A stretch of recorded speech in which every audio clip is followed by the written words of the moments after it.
ఏంటయ్య గారు? ఈ శ్రీనివాస్ వస్తా అన్నాడు. వస్తానులేండి, మీరు కూర్చొని తింటూ ఉండండి. సరే కానీ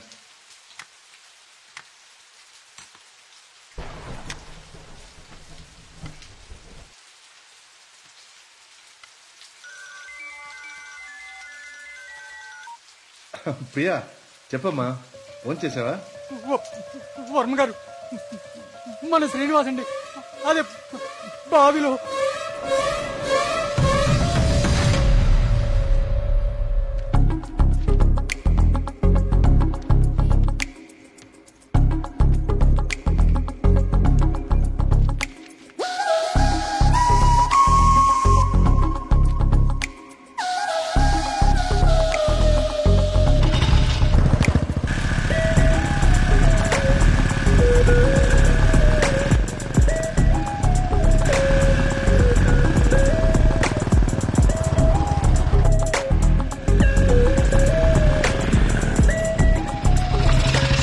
సార్ లోపల ఎగ్జామ్ జరుగుతుంది. Only for students allowed.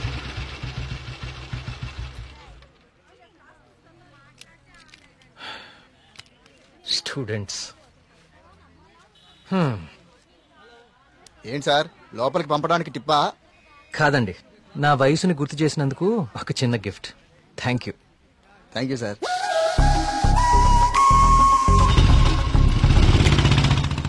నమస్కారం అండి వర్మ గారు. పూజారి గారు రండి, కూర్చోండి. పర్లేదండి, మన ఆలయంలో నిర్విఘ్నంగా తిరిగి కలశం ప్రతిష్ఠించాం స్వామి. దాని గురించి ప్రత్యేక పూజలు నిర్వర్తించాం కదా. శివానంద తీర్థులు గారు ఈ ప్రసాదం మీకు అందజేయమన్నారు. ఓం సుబ్రహ్మణ్య స్వామి. కుమార్, అయ్యగారు ఈ ప్రసాదం హైదరాబాద్ లో అమ్మాయి గారికి చేరేటట్టు చూడు. అలాగయ్యా. హైదరాబాదా? నేను అటే వెళ్తున్నాను స్వామి. అమ్మాయి గారికి ప్రసాదం నేనే స్వయంగా ఇచ్చేస్తాను. మీకెందుకండి పూజారి గారు శ్రమ? ఇది శ్రమే ఉంది స్వామి, నేను వెళ్తున్నానుగా, ఇచ్చేస్తాను. ఉంటానండి.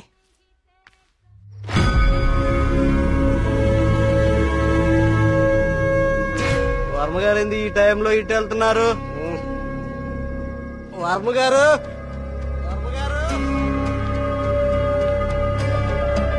వర్మగారు, స్వామి పక్కూర్లో తాగా, ఈ ఊర్లో తాగలేదు, మన ఊర్లో ఉంటా స్వామి.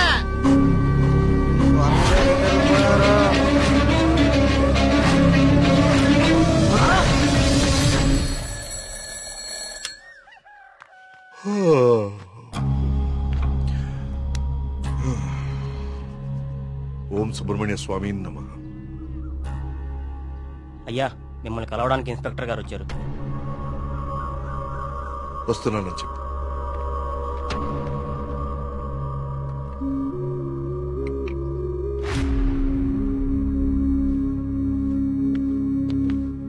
నమస్తే సార్. రండి ఇన్స్పెక్టర్, కూర్చోండి. అది రాజయ్య చనిపోయాడు.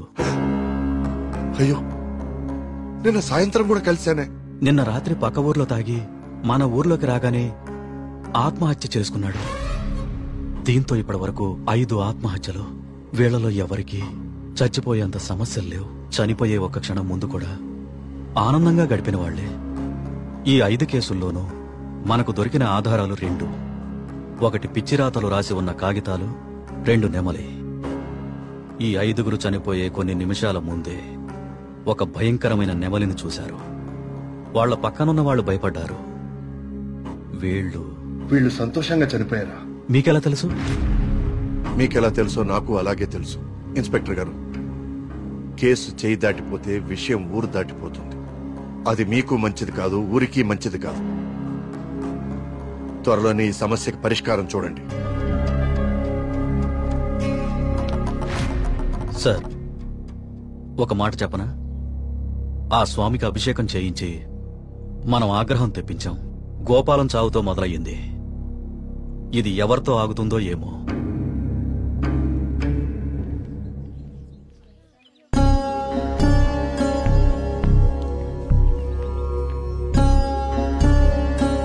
ఓం గం గణపతయే నమః. బాబు, కస్తూర్బాయి ఉమెన్స్ హాస్టల్ ఇదేనండి.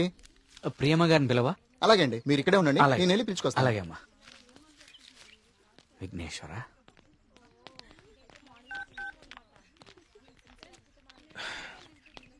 ఇంకెంతసేపు వెయిట్ చేయమంటావే? ఇంకాసేపు ఇక్కడ ఉంటే నన్ను సెంటర్ లో శిలా విగ్రహం అనుకుంటారు. తొందరగా వచ్చే.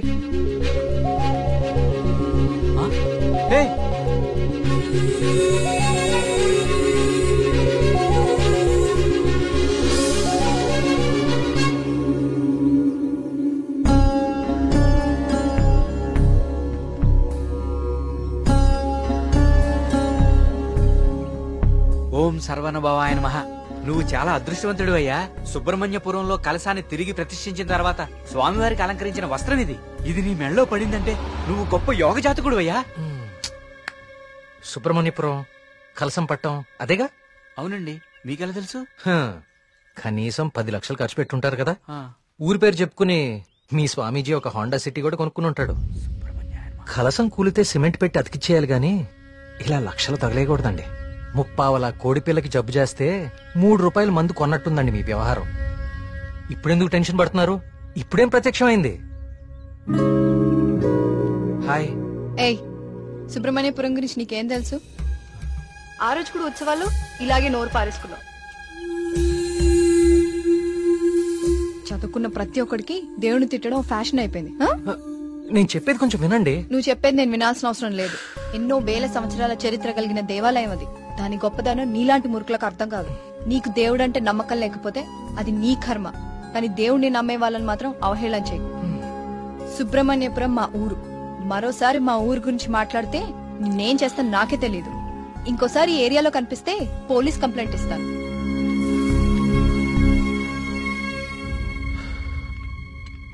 ఆగిపోయింది. టైం బాగోపోతే అంతేరా తిరగదు. Thank you. కార్తీక్, కాఫీ. ఇప్పుడు నాకు మూడ్ లేదు, కాసేపు డిస్టర్బ్ చేయదు నన్ను.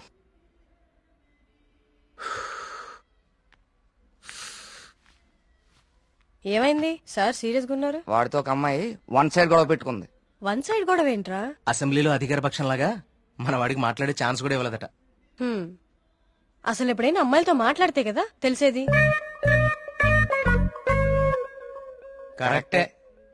ఈ కామెడీలే వద్దంది. ఫ్రెండ్స్ తో మాట్లాడడం వేరు, పరిచయం లేని అమ్మాయిలతో మాట్లాడడం వేరు. పరిచయం లేని అమ్మాయి కదమ్మా, మీ రూమ్మేటే ప్రియా. ప్రియాతో గొడవ? ఐస్ క్రీమ్ కొనిస్తా రమ్మంటే దానికదే వీళ్ళు కిడ్నాప్ అయిపోయే టైప్ రా అది. ఆ అమ్మాయితో గొడవ ఏంటి? అది జరిగిన గొడవ. కార్తీక్, తనేదో నిన్ను తప్పుగా అర్థం చేసుకున్నట్టుంది. మనం వెళ్ళి మాట్లాడదాం పదా. ఏం మాట్లాడేది? అసలు నన్ను మాట్లాడిస్తే కదా. ఇప్పుడు నన్ను కాళ్ళు పట్టుకుని క్షమాపణ అడగమంటావా? ఏం అక్కర్లేదు. ఒక్క నిమిషం ఆగు, అసలు తను ఎక్కడుందో కాల్ చేద్దాం.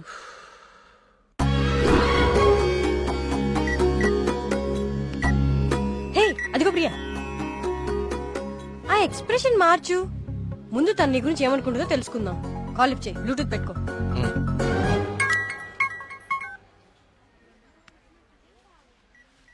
హే ప్రియా. హే మేఘ్నా, వచ్చేసావా? వీడేంటి ఇక్కడికి వచ్చాడు? ఎవరు? అదే ఆ బ్లూ షర్ట్ వేసుకుని ఉన్నాడు చూడు, వాడే. ఏం చేశాడు? వాడికి దేవుడు అంటే నమ్మకం లేదు, భక్తులంటే గౌరవమే లేదు అసలు. ఈ బాబాని మాత్రం నమ్మొచ్చాడా? అయినా నాకు ఇలాంటి నెగిటివ్ వాళ్ళు అస్సలు ఇష్టం లేదు. విన్నావా? వెళ్ళిపోదామా? ఉండు, ఇక్కడ దాకా వచ్చాం కదా, ఈ స్వామీజీ మహిమ ఏంటో చూద్దాం.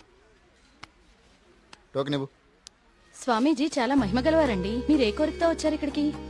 మా ఊరు, మా నాన్నగారు ఆనందంగా ఉండాలి, అంతే చాలు. మేడం, మొబైల్ ఉందా మేడం?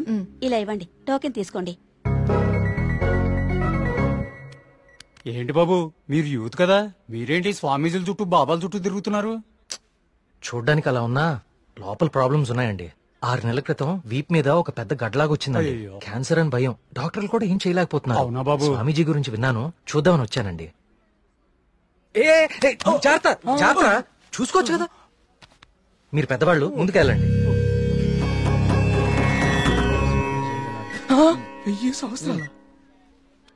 ఏంటి ఇదిగో టోకెన్ తీసుకుని వెళ్ళిపోండి. మీరు మీ బిల్డప్ షాట్లని.